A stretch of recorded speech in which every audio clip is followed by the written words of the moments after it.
தங்கள் ரசனையால் தமிழ் சினிமா உலகை வாழ வைக்கும் ரசிகர்கள் யாவருக்கும் வெற்றி விமர்சனத்தின் முதல் வணக்கம்.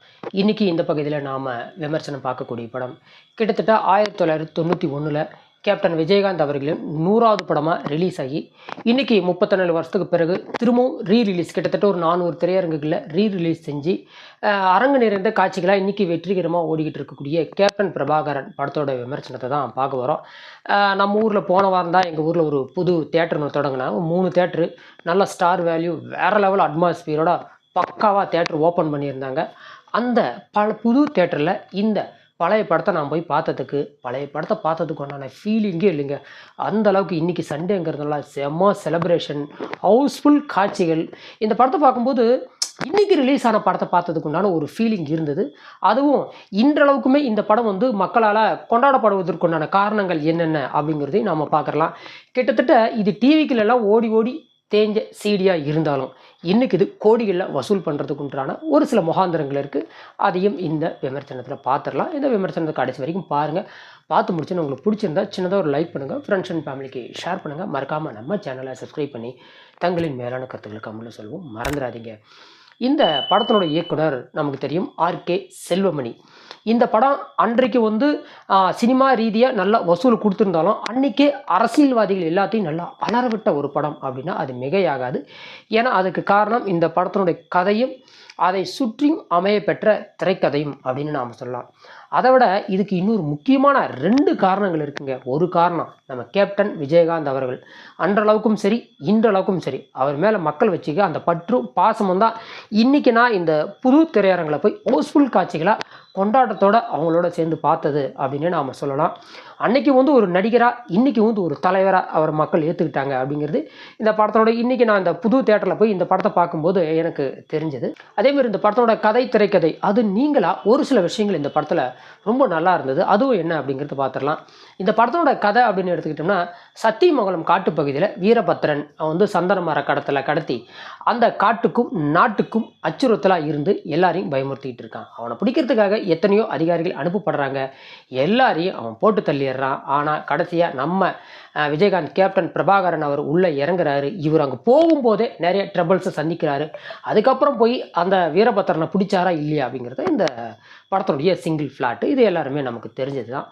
இப்போது இந்த படத்தினுடைய ப்ளஸ் பாயிண்ட்ஸ் அப்படின்னு நாம் எடுத்துக்கிட்டோம்னா, இந்த படத்தினுடைய மிகப்பெரிய ப்ளஸ் பாயிண்ட்ஸு என்னை பொறுத்த வரைக்கும் நான் சொன்ன மாதிரி இந்த கதையும் அதை சுற்றி அமையப்பட்ட திரைக்கதை அப்படின்னு நாம் சொல்லலாம்.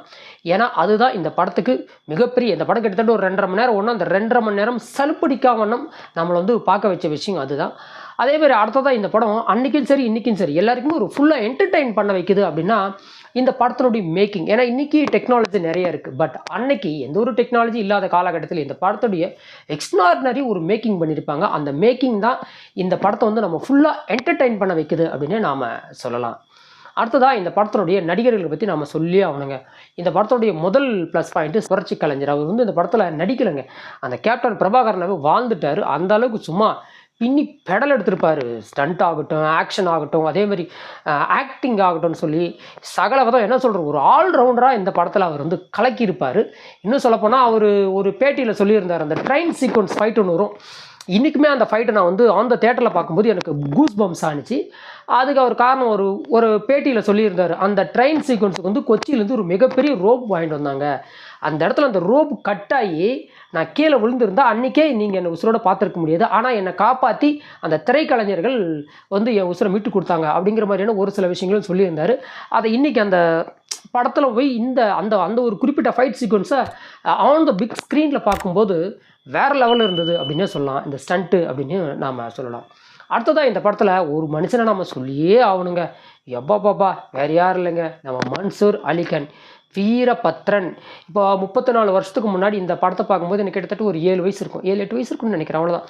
அப்போ அந்த கேரக்டர் நான் கண்ணை முடிக்குவேன் தேட்டரில். எங்கள் அப்பா எல்லாம் எனக்கு கூட்டிகிட்டு போவாங்க. சினிமாவுக்கும் எனக்கும் ஒரு நெருங்கிய பந்தம் அன்னையிலேருந்தே. அப்போ அந்த வீரபத்ரன் கேரக்டர் நான் கண்ணை முடிக்குவேன். அந்த அளவுக்கு சின்ன பசங்கள்லேருந்து பெரியவங்க எல்லாத்தையும் மிரட்டி அலற விட்ட அந்த மன்சூர் அலிகான் அந்த வில்லன் கதாபாத்திரம் டிசைன் பண்ணப்பட்ட விதமாகட்டும், அந்த கதாபாத்திரத்துக்கு அப்படி உயிர் கொடுத்து அவர் வந்து வாழ்ந்து மன்சூர் அலிகான் அவர்கள் அந்த வீரபத்ரனை நடித்த விதமாகட்டும் இந்த படத்துக்கு இன்னொரு ப்ளஸ் பாயிண்ட்டாக நாம் சொல்லலாம். அதே மாதிரி ரம்யா கிருஷ்ணா அவங்கள பற்றி நாம் சொல்லி ஆகணும். இந்த படத்துடைய ஸ்டார்டிங்லேருந்து எண்டிங் வரை அவங்களுடைய அந்த ரோல் பிளேயிங் இருக்குது பார்த்தீங்களா, வேறு மாதிரி இருக்கும். ஏன்னா அன்றைக்கி அவங்க வந்து ஒரு இளம் நடிகை, பார்க்குறது ரொம்ப அழகாக செம்மையாக அப்போயே காட்டியிருப்பாங்க. இன்றைக்கி டிஜிட்டலில் பார்க்கும்போது இன்னும் நல்லாவே இருந்தது. அதே மாதிரி இந்த படத்தினுடைய ஏனைய விஷயங்கள் அரசியல் ரீதியாகவும் நிறைய விஷயங்களை ஆர்கே செல்வமணி அவர் வந்து சொல்லியிருப்பார். அதாவது ஒரு குற்றவாளி தைரியமாக குற்றம் செய்கிறான்னா அதுக்கு காரணம் அவன் கிடையாது, அவனை சுற்றி இருக்கிற அரசியல்வாதிங்க. வீரப்பன் வந்து சந்தன மரத்தில் கடத்துறான்னா அவனே எந்த தலைமையில வச்சு கொண்டு போய் விற்க போகிறது கிடையாது. அவனுக்கு வந்து சுற்றி இருக்கிறவங்க உதவி பண்ணுறாங்க, அதனால தான் அவன் ஆட்டம் போடுறான்.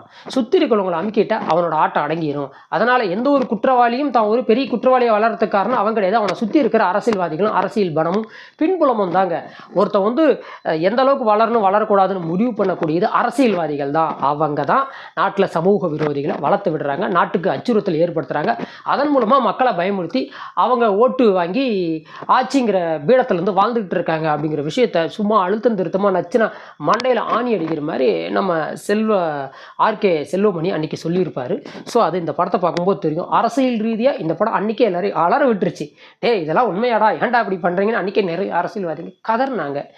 இன்றைக்கி இந்த படம் வந்து பெரியவங்கள்லேருந்து சிறியவங்கள் வரை இன்றைக்கு கூட ஜென்சி 2K கிட்ஸ் வரை எல்லாருமே கொண்டாடக்கூடிய அளவுக்கு இருக்கிறதுக்கு முக்கியமான காரணம் இப்போ நான் சொன்ன இந்த விஷயங்கள. படத்தில் அங்கங்கே நிறைய மைனஸ் பாயிண்ட்ஸு வந்தது போனது லாஜிக் மிஸ்டேக்ஸு அதெல்லாம் இருக்கத்தான் செய்யுது. அது இந்த படத்துக்கு நம்ம சொல்ல வேண்டிய அவசியம் இல்லை. ஏன்னா வந்து இன்றைக்கி மட்டும் என்ன பெருசாக லாஜிக்கோட படம் எடுக்கிறாங்க, இன்றைக்கி இத்தனை டெக்னாலஜி இருக்குது, எல்லாமே வந்து இமேஜினேஷன் தான். அன்றைக்கி கூட லைவ் லொக்கேஷனு நிறைய விஷயங்களை வந்து அவங்க ரெடி பண்ணி எடுத்திருப்பாங்க.